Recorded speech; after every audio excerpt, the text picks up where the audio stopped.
5th anniversary of KPIX tomorrow. You can watch more stories from our archives on kpix.com. We thank you so much for watching. And by the way, at the end of every newscast, we still do that. We take it off. You can continue watching this broadcast and more coming to us from our newsroom all these years later on CBS News Bay Area.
I'm Ryan Yamamoto. This is a minute. A pizza delivery driver shot and killed in front of his own home. This happened in Oakland.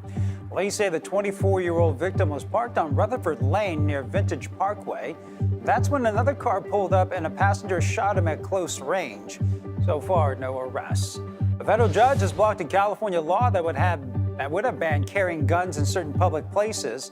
That includes parks, sporting venues, and schools.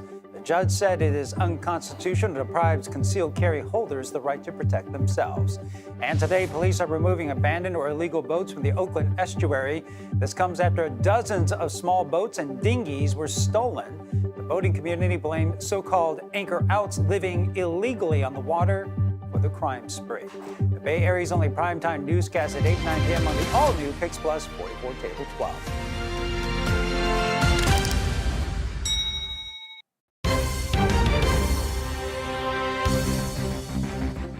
Throughout the Bay Area since Sunday, we've seen an average of around 2 inches of rain fall for us, anywhere from the Santa Clara Valley all the way up into the North Bay. Watch what happens as we stretch up into the North Bay, though. These are our rainfall totals in areas like Redwood City, getting close to 2 inches there, 3 inches into San Francisco, and as we head all the way up into Santa Rosa, stretching up all the way near Petaluma, too, anywhere from 3 to 5 inches of rain have fell since Sunday morning.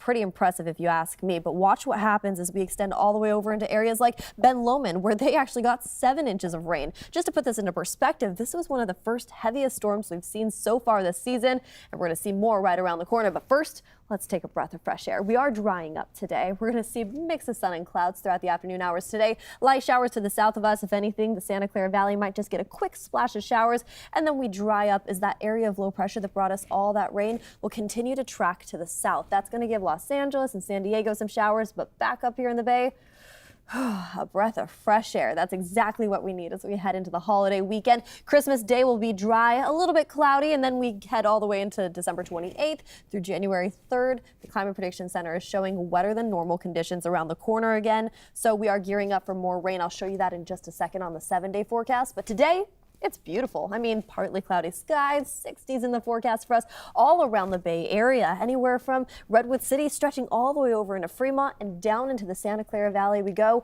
Mid-60s today near San Jose. It's a stunning day to get out there and get some fresh air.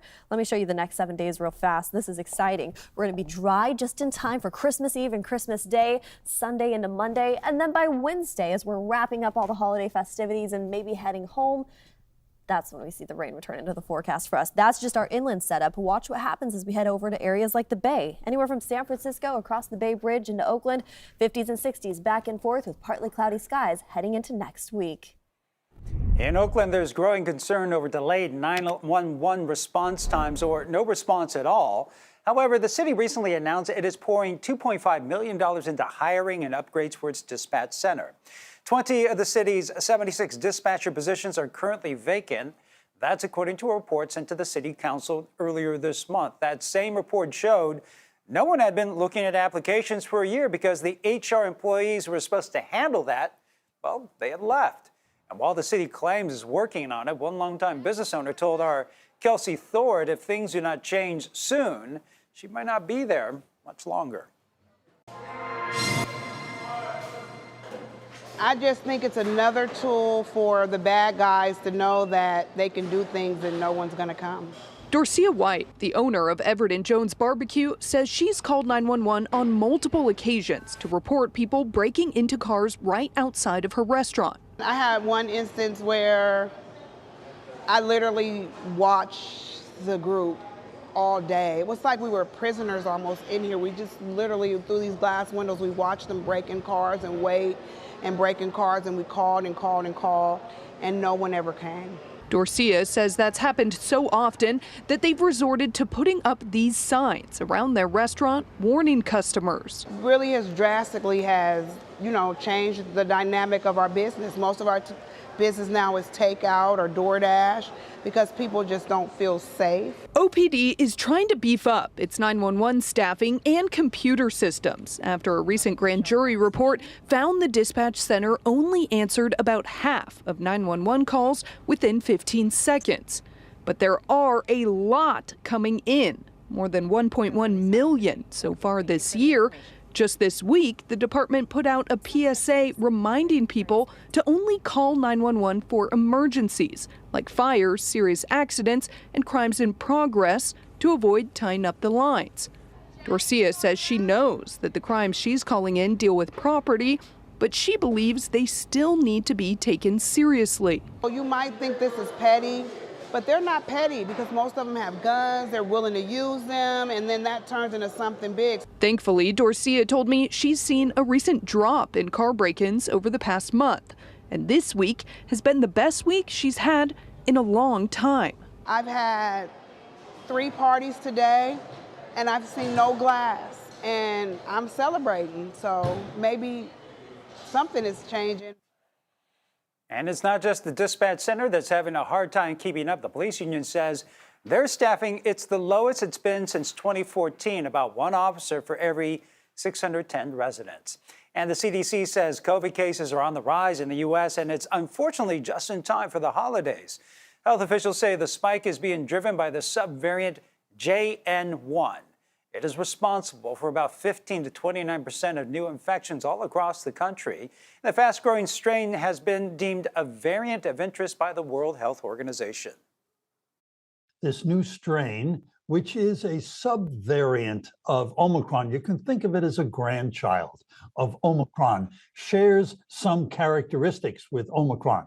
It's very highly contagious. It seems to be outrunning some of the other variants and becoming dominant. But there are two good things about it. One, it's not producing more severe disease. And number two, the laboratory studies would indicate that our currently updated COVID vaccine does provide protection against severe disease caused by this variant. And health officials are also urging Americans to get vaccinated against the flu and RSV.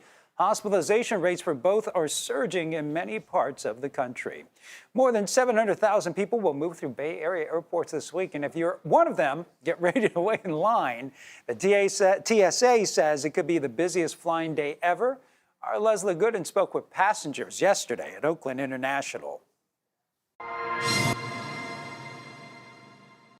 Marcel and Corbin made their way to the Bay Area to visit family before having to head back to Kansas in time for the holidays. We work this weekend, so we got to get home. Well, we have one stop on the way, so. Once arriving to the airport, the couple who are flying Southwest were greeted with this line that extended out the door. We come visit our family out here regularly, and we've never had this experience. It's more intimidating when you go inside and you realize it's a switchback.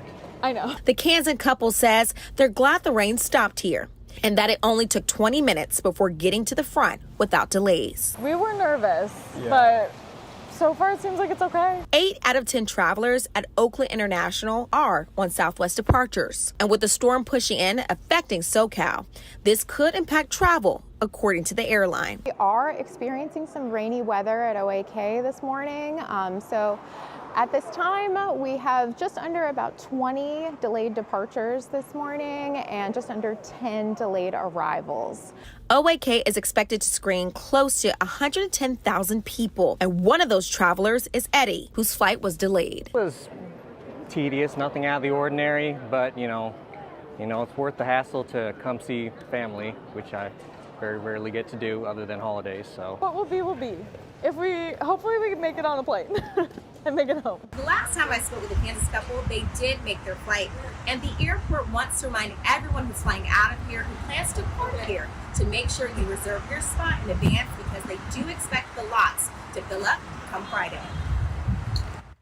And you may remember last holiday season when a winter storm caused a scheduling meltdown with Southwest Airlines. Nearly 17,000 flights were canceled, more than 2 million travelers stranded, and on Monday, Southwest agreed to a $140 million settlement, which included a $35 million fine, the largest in U.S. history for an airline.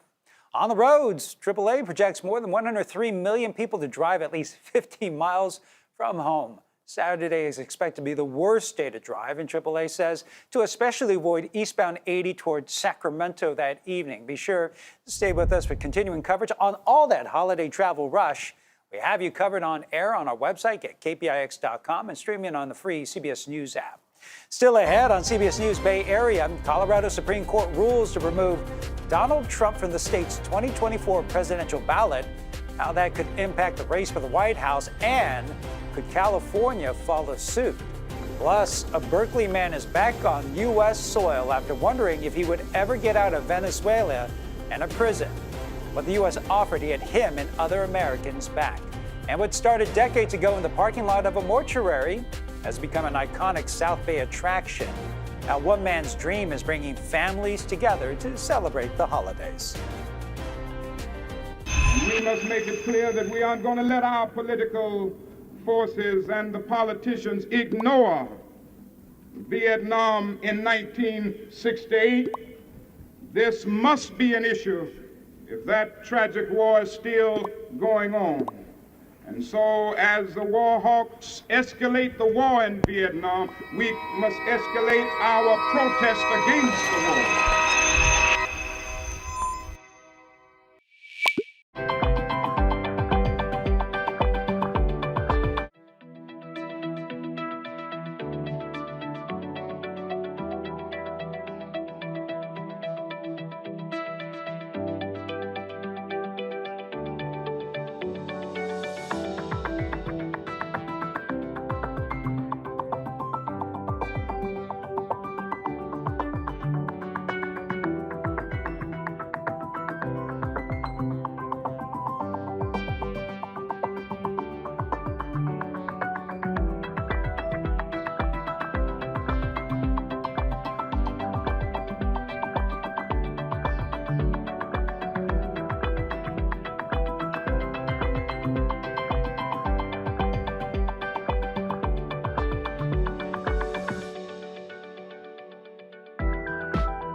Now, for the past couple days here in the Bay Area, we've been seeing some heavy downpour. Ben Lomond recorded over 7 inches of rain. Santa Rosa, the local airport there, got over 5 inches. But heading into this weekend, this area of low pressure will continue to track to the south, leaving us with a breath of fresh air right around the corner.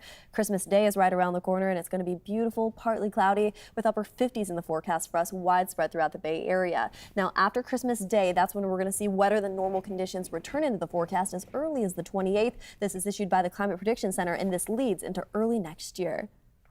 Well, California's Lieutenant Governor is urging the Secretary of State to explore the idea of removing former President Donald Trump from next year's presidential primary ballot. That request comes after Colorado Supreme Court ruled that he is not eligible to run for office in their state due to his involvement in efforts to overturn the 2020 election. John Ramos asked a local law professor about the implications.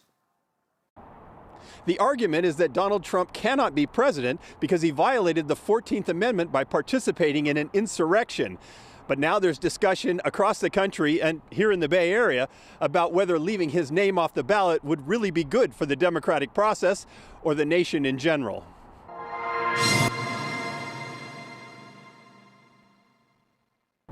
The Colorado Supreme Court stunned political observers by ruling that Donald Trump is disqualified from holding the office of president under Section 3 of the 14th Amendment to the U.S. Constitution.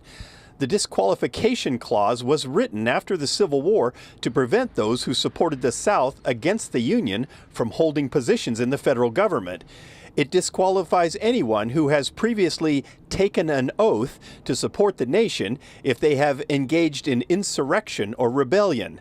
The court says that's what Trump did on January 6th. It has never been used to disqualify a presidential candidate. It has been used occasionally to disqualify people for lower offices, but not very often. David Sloss is a law professor at Santa Clara University. He's followed the Colorado case closely and says while there is technical merit to the decision, leaving a prominent candidate off the ballot could cause political chaos. We could have a possibility where Trump is the Republican nominee, but he's actually only on the ballot in 35 or 40 states because the other 10 or 15 states say he's not eligible. So Sloss recommends that the U.S. Supreme Court quickly take up the matter to create a national ruling. And the Trump campaign agrees, saying in a statement on Tuesday, quote, "The Colorado Supreme Court issued a completely flawed decision tonight, and we will swiftly file an appeal to the United States Supreme Court and a concurrent request for a stay of this deeply undemocratic decision." But for many, there is a question of whether Donald Trump is really an insurrectionist at all. You saw it all. Now, whether the 14th Amendment applies, I'll let the court make that decision. But he certainly supported an insurrection. And no question about it. None. Zero. But of course, many Republicans disagree with him. Where's the guilty verdict delivered by a jury of his peers? John Dennis is chairman of the San Francisco Republican Party. He feels the January 6th storming of the Capitol was a protest that got out of hand, not an insurrection, and he doesn't believe that Trump was responsible for it. My take on it, of course, is that it's a completely ludicrous conclusion. There was no trial. There was no, there's been no determination that this was an insurrection, much less that Donald Trump had anything to do with it. He says the ruling is simply garnering more support for Trump amongst Republicans, and he has a warning for those who are seeking to deny Trump supporters the right to vote for their candidate. This is serious business. A lot of people are hyperbolic about, oh, this could cause a civil war, this could cause this. I mean, this is an issue. This is a real problem. But if you have multiple states, including some swing states, that pull this off, and actually bar him from being on the ballot, now you're looking at some serious, I believe, civil unrest, serious civil unrest. The order to remove Trump from the ballot has been stayed until January 4th to give the U.S. Supreme Court a chance to consider the matter. But at least in Colorado, the issue may be moot because GOP leaders have reportedly announced that they may forego a public vote and choose their candidate through a caucus process. Since political parties control their own selection method, they can create any rules they would like. And of course, in the general election, there would have to be ballots cast by the voters, so the Supreme Court is expected to make a nationwide ruling about whether Donald Trump can appear on the ballots in the race for president of the United States. Rite Aid is now banned from using facial recognition technology for the next 5 years. The company used facial recognition in hundreds of stores to identify people likely to engage in shoplifting. According to the Federal Trade Commission, the technology led employees to act on false positive alerts, which wrongly identify customers as criminals. Rite Aid says it is pleased to reach a settlement, but it disagrees with the allegations. And several Americans are back on U.S. soil just in time for the holidays. They were released in a prisoner swap with Venezuela, and one of those Americans is a Berkeley native. Savoy Wright was in prison since late October and was in that group that stepped off a plane in Texas on Wednesday night. Now, after months of negotiations between the two countries, Wright is giving us a glimpse of what he experienced the last couple of months. Our Andrea Nakano reports. Towering at 6'10", family members call Savoy Wright a gentle giant. He landed Thursday night in Texas. Free at last, thank God Almighty, free at last. Very emotional, exciting, grateful. Wright wouldn't share specific details about his time behind bars in Venezuela, but was held without formal charges being filed and was not allowed to see an attorney. Incarcerated, held in Venezuela, kidnapping, extortion, detained and in jail. Wright's arrest came just days after the Biden administration imposed crippling oil sanctions on Nicolas Maduro's government. The Berkeley native says during the hard times he had to go to a spiritual place, but he acknowledged he met angels that helped him along the way. Wright sensed a deal for his freedom was being worked on in the last several days, but is slightly in shock to finally be back home. I didn't know if I would ever make it out, and it's really scary to be in a place where you're used to having freedoms and you're locked into a cell, sometimes with 4 other people, a very tiny cell, and to realize, am I ever going to get out of this? Am I ever going to make it home? How did I get to this point? And Wright divided his time between Oakland, Miami, and South America as he worked remotely as a mortgage loan officer. His family could not make it in time to greet him as he got off the plane, but they were finally able to FaceTime with him. Still Ahead was started as one man's dream, now a gift for thousands in the South Bay. I think he'd be so proud to see this is this image that he was hoping for, that would continue with his family as well as the community. Lessons for all of us about community from Christmas in the park.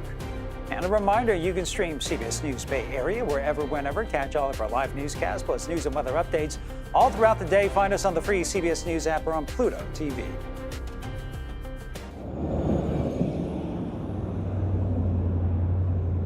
Thousands of youngsters, some of whom have brought their parents, are gathered here at San Francisco International Airport to greet this historic day. This historic day being the arrivals of the Beatles here at the airport. What is it that you like about the Beatles? I like their hair. Which one of the Beatles is your favorite? George!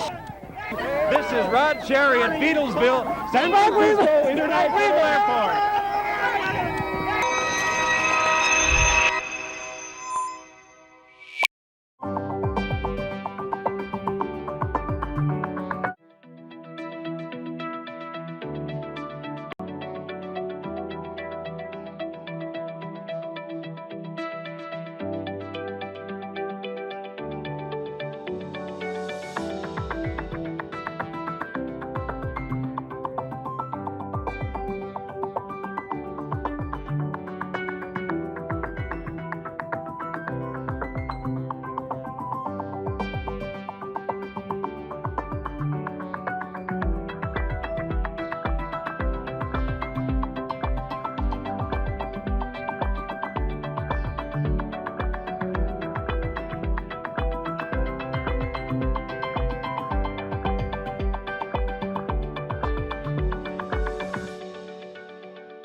It's been a rainy past few days for us here in the Bay Area, but we're starting to warm up a little bit and dry up too as we head into our Thursday forecast. We're expecting mid-60s down into the Santa Clara Valley, where we saw about 2 inches of rain fall ever since Sunday all the way into the early morning hours today. Now heading into this afternoon, it'll be a lot more dry for us. All the way up into San Francisco we go, 64 degrees for our daytime high today, and all the way up into Santa Rosa, we're closer to the 70s, sitting at 67 degrees for our daytime high this afternoon. Santa Rosa, you guys were a fun one to forecast for the past couple days. You got over 5 inches of rain at your local airport. But back here in the Bay Area, all throughout the Bay, we're just seeing a mix of sun and clouds for us today. We could see some light traces of showers down into the South Bay near the Santa Clara Valley, but it won't amount to much. And then we're drying up heading into this weekend with beautiful conditions just in time for Christmas Day as that area of low pressure starts to move its way to Southern California. Well, for more than 40 years, Christmas in the Park has brought families together in downtown San Jose, all to celebrate the holidays. Our John Chitnis has the story on how it all began. Christmas in the Park has taken over downtown San Jose, as it does each season, for about 40 nights. But its beginnings are truly humble, starting out in front of a family business, then making its way to City Hall before coming here to the plaza, where now it has become one of the largest and well-known celebrations in the Bay Area, while still maintaining that community feel.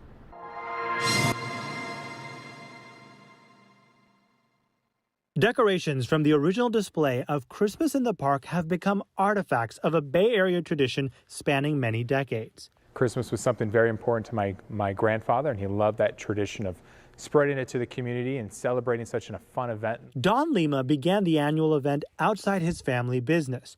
3 generations of his family have helped to keep it going as Christmas in the Park. Now a nonprofit with a team of community leaders, staff, and volunteers. It's exciting to see something that he started back in the days in the 1950s, to see where it's at now and to see it flourish the way it has. Christmas is preserved all year in the workshop that has enough room for displays past and present. It's a magical place where lots of beautiful things are created, where we have talented people working all the time. It's the closest thing to Santa's workshop that any of us could ever visit. From City Hall to the plaza, the event just kept growing. Today, it is more than 10 times the size of what it was when it first came to the park in downtown San Jose. It was really exciting, and to be down there when it's just packed and you go, oh, they're coming down to see our stuff. For so many of the people that make Christmas in the Park possible each year, it was someone in their own family that brought them to this cause. I think he would be so proud to see this image that he was hoping for, that would continue with his family as well as the community. And today, those who were once children visiting the display now bring their own children here, introducing yet another generation to Christmas in the Park.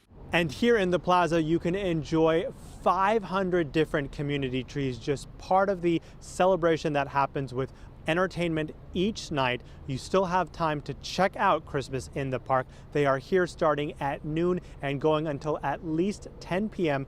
through Christmas Eve and Christmas Day, all the way to January 1st.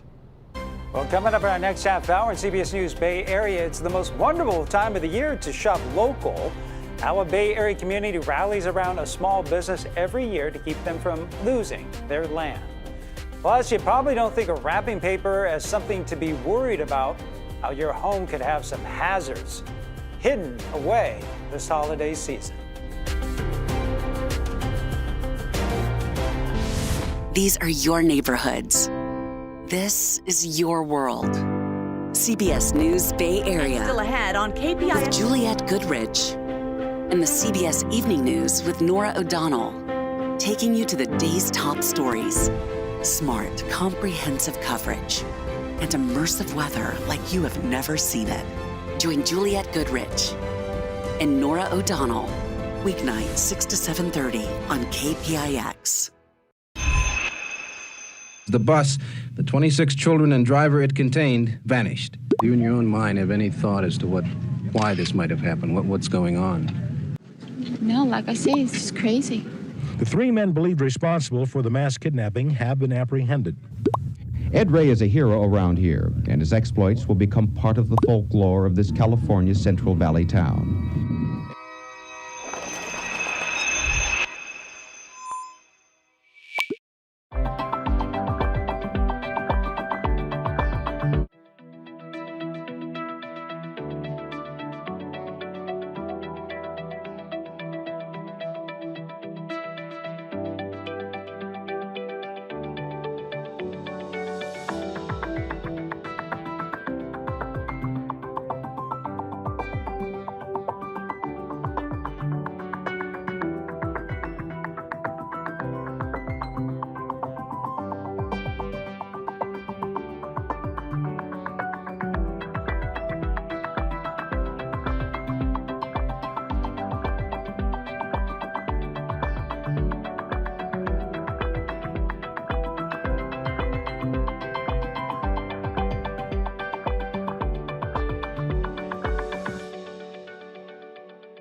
I'm Ryan Yamamoto. This is the Minute breaking news from Pacifica, where school is on lockdown right now.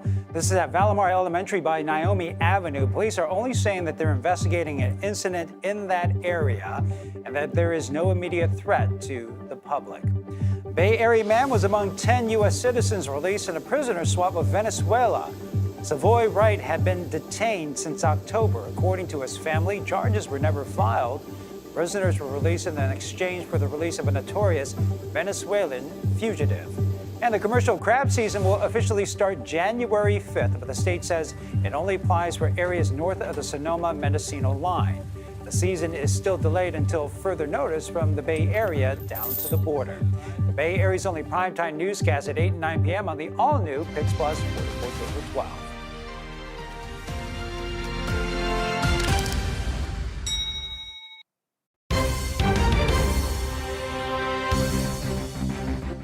Throughout the Bay Area since Sunday, we've seen an average of around 2 inches of rain fall for us, anywhere from the Santa Clara Valley all the way up into the North Bay. Watch what happens as we stretch up into the North Bay, though. These are our rainfall totals in areas like Redwood City, getting close to 2 inches there, 3 inches into San Francisco, and as we head all the way up into Santa Rosa, stretching up all the way near Petaluma, too, anywhere from 3 to 5 inches of rain have fell since Sunday morning.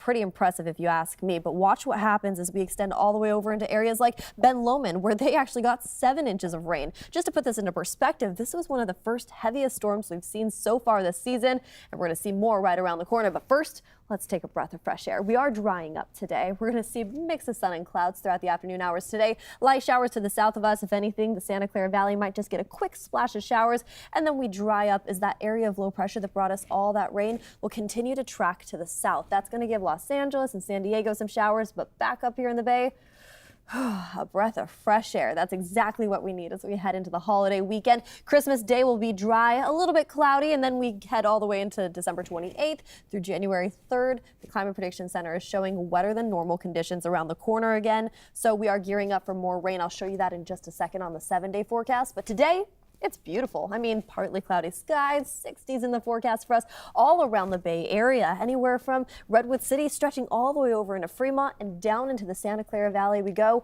Mid-60s today near San Jose. It's a stunning day to get out there and get some fresh air.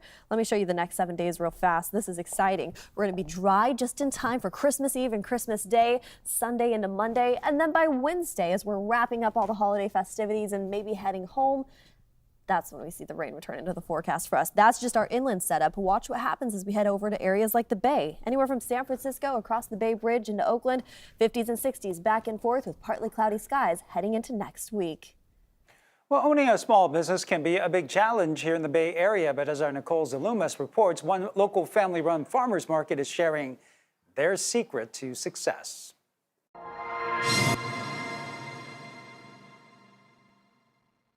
It's the most wonderful time of year, especially for Windmill Farms, an open-air market in San Ramon known for sourcing local produce and quality goods. But it's 2 items in particular that help keep doors open year-round. Pumpkins and Christmas trees are 2 big things that we go through. Christmas trees, we actually started Christmas trees before we started produce in 1974. You heard him right. They've been in business for almost 50 years, and it hasn't been easy, with commercial development all around them. Earl Smith and his family have had to fight for their little piece of land so that they can keep customers happy. We feel an obligation to the community. Yeah, they just want to change it into either apartments or something, but we feel responsible to the community. And the feeling is mutual. A few years back, the city tried to shut them down, and it was the community that came to their aid, signing a petition and meeting the requirements to keep doors open so they could get their favorite produce and one-of-a-kind customer service. The owner always says hello to us and remembers us. It's like small town. It's what's left of a small town in the valley here, you know.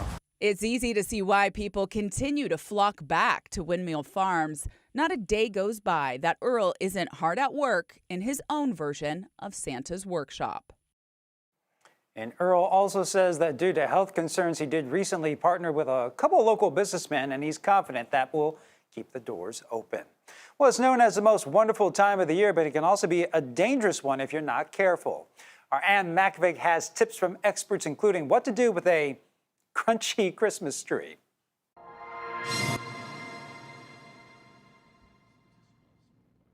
In this demonstration, the Christmas tree on the left has been watered regularly. The one on the right is dry. A hidden fire source underneath is used to try and light both. The watered tree never catches fire, but flames spread through the dry tree quickly and move to the ceiling. In just seconds, the room is engulfed in flames. In an instant, you turn from a happy setting to your entire house is on fire.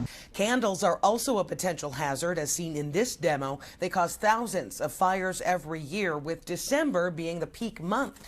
And then there are faulty Christmas lights. Experts say make sure you avoid using cracked bulbs, check lights for frayed wires, and never overload electrical outlets. We also see a lot of trips to the emergency room. The Consumer Product Safety Commission says there are about 160 Christmas decorating related injuries each day. More than 40% of those incidents involve falls, like this guy who was putting up outdoor Christmas lights when he fell 11 feet and fractured 6 ribs. And beware of pretty poisons under the tree, from poinsettias to the paper wrapped around each gift. We spoke with a medical toxicologist with California Poison Control. When you look at wrapping paper, especially the kind that contains a lot of glitter on top of it, much of the reason that this glitter is very shiny is because it contains a number of different metals. Sometimes it's lead, sometimes it's other metals as well. And that can get on our fingers, and kids can put that in their mouths, and that can be a potential exposure. He also says don't burn wrapping paper or you'll release those chemicals into the air. And watch young kids around new toys. If they get their hands on small batteries, they can be easily ingested. Speaking of, if people are bringing over food, make sure you put that food in the oven or put it on warm. Make sure it doesn't get too cold before it gets served, to make sure that we're not setting ourselves up for things like food poisoning. Taking a few precautions like keeping a Christmas tree watered can help make sure your holiday home looks like this and not like this. Experts say to take safety measures at the start of the season by making sure when you buy a real Christmas tree, it's not dry already. And if you're already buying an artificial tree, make sure it's fire resistant. Well, it's hard to believe it's been almost a year since that mass shooting in Half Moon Bay that took the lives of 7 people and forever changed that small farming community. And now a group of volunteers in San Jose are on a mission to spread some holiday cheer to help farm workers impacted by that tragedy. Our Itai Had has this heartwarming story. Ooh, this masa is really good. Whenever Kathy Chavez Napoli makes tamales, they always come stuffed with a heaping helping of nostalgia. I had to do this for hours and hours and hours when I was a little girl. Growing up, working in the fields of East San Jose as a child, making tamales was a family Christmas tradition. We were working on spreading it all day and just anxiously waiting to eat the first pot of tamales. But today, her tamales aren't for herself or her relatives. Instead, they're for complete strangers. Dozens of San Jose volunteers rolled up their sleeves this week to make 2,400 tamales for Bay Area workers struck by tragedy. So if you could use this to measure your masa. Darlene Tennis is the executive director of Farm Worker Caravan. Last year, the group delivered its tamales to Half Moon Bay, just weeks before the deadly mass shooting that killed 7 people. The farms that we went to was where the shooting happened. So some of those people passed away. Which is why this year the group is heading back to those very same farms. We're going to return to Half Moon Bay and thank the farm workers for continuing to work for us 365 days to bring foods to our tables, especially during the holidays. We're going to need some more chili too. Kathy says the secret to a good tamale is lots of lard. And one ingredient you won't find in any supermarket. Well, it has to be made with love. I mean, geez, the family, we have to make it with love. Delivering some much-needed holiday cheer. Okay, rolling forward. By wrapping farm workers in hope. That's perfect, okay.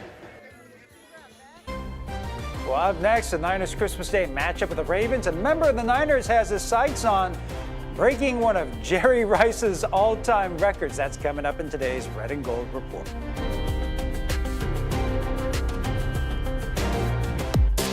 Your late night is getting a whole lot better for two reasons. Sarah and Stephen. The Late News with Sarah Donchie. Then The Late Show with Stephen Colbert. Back with all new episodes. Really? These are two shows you'll want to spend the night with. Then go to sleep knowing you won at TV. What? Record it, stream it, watch it live. The Late News and the all-new Late Show. Weeknights starting at 11 on KPIX.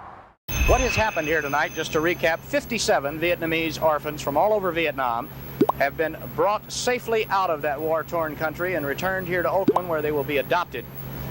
After a war which has left so many scars and so many feelings on the American psyche, tonight, I think, America feels like they're able to do something right, regardless of your politics.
Now, for the past couple days here in the Bay Area, we've been seeing some heavy downpour. Ben Lomond recorded over 7 inches of rain. Santa Rosa, the local airport there, got over 5 inches. But heading into this weekend, this area of low pressure will continue to track to the south, leaving us with a breath of fresh air right around the corner.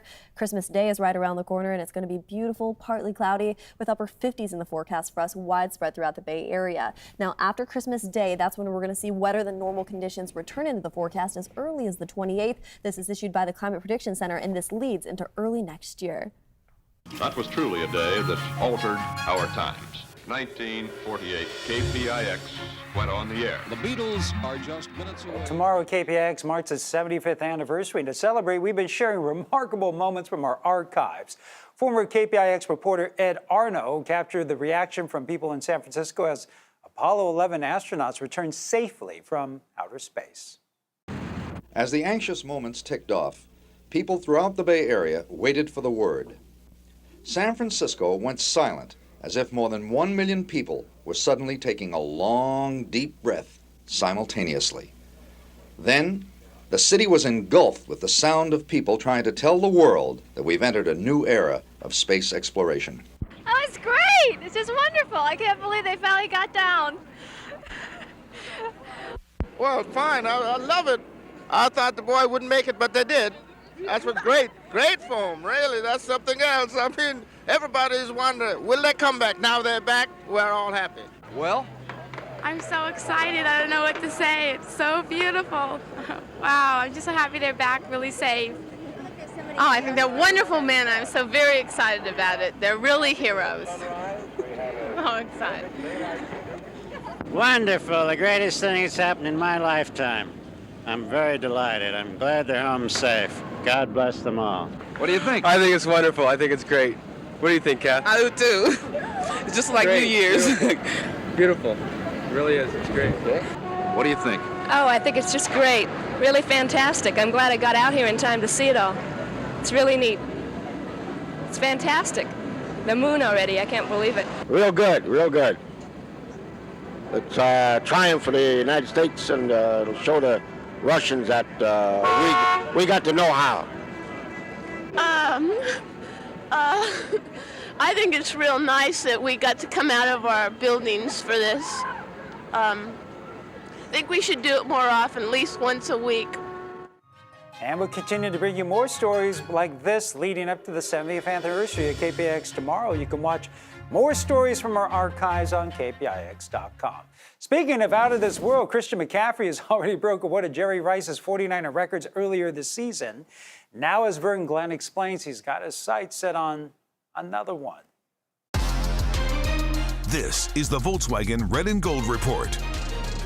The 49ers enjoyed an extra day off this week as they get ready for Monday night's matchup with the Ravens. An extra rest is never a bad thing this late in the season. Now, Christian McCaffrey showing no signs of slowing down. The league's leading rusher is on top by over 300 yards, and he scored 20 touchdowns. He's 3 shy of tying Jerry Rice's 49ers record. And Rice said on the Fred Warner podcast, he'll be there rooting for CMC. Do you want CMC to break your record, yes or no? Yes. He's a complete ball player, very down to earth. He works hard. So, no, it's okay. It's all right. You know, I got quite a few records now, okay? I don't mind sharing some of those records. With a Red and Gold Report, I'm Vern Glenn. And coming up, we're in the holiday home stretch. How food banks are pushing for help to make sure everyone has enough on the table into the new year.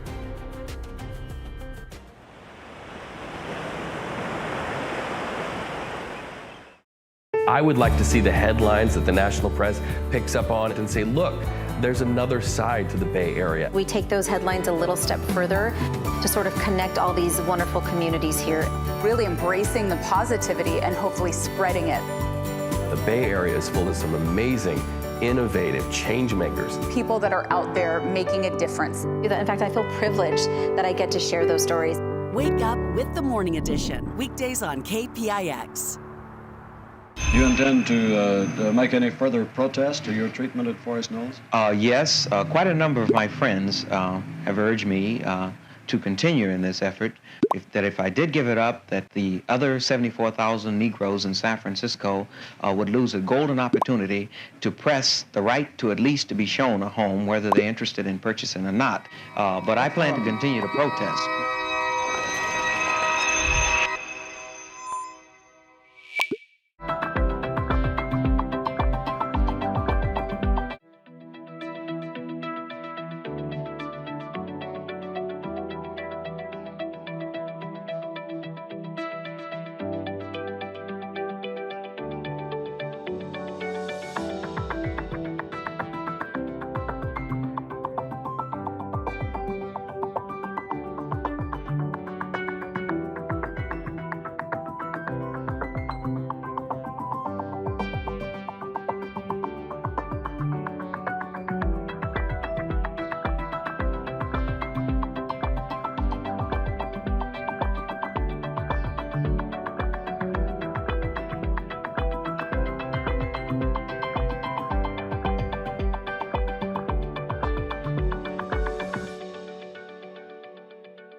It's been a rainy past few days for us here in the Bay Area, but we're starting to warm up a little bit and dry up too as we head into our Thursday forecast. We're expecting mid-60s down into the Santa Clara Valley, where we saw about 2 inches of rain fall ever since Sunday all the way into the early morning hours today. Now heading into this afternoon, it'll be a lot more dry for us. All the way up into San Francisco we go, 64 degrees for our daytime high today, and all the way up into Santa Rosa, we're closer to the 70s, sitting at 67 degrees for our daytime high this afternoon. Santa Rosa, you guys were a fun one to forecast for the past couple days. You got over 5 inches of rain at your local airport. But back here in the Bay Area, all throughout the Bay, we're just seeing a mix of sun and clouds for us today. We could see some light traces of showers down into the South Bay near the Santa Clara Valley, but it won't amount to much. And then we're drying up heading into this weekend with beautiful conditions just in time for Christmas Day as that area of low pressure starts to move its way to Southern California.